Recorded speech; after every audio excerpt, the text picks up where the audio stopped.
જરાક અલગ છે તમે ટેસ્ટ નહીં કર્યો એમ જ લઈ ગયા અનુકૂળ લઈ તો જાઓ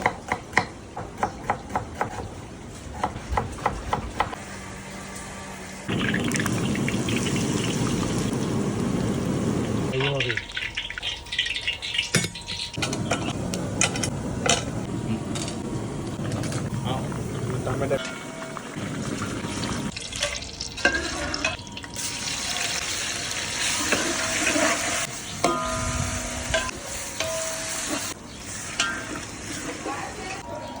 કે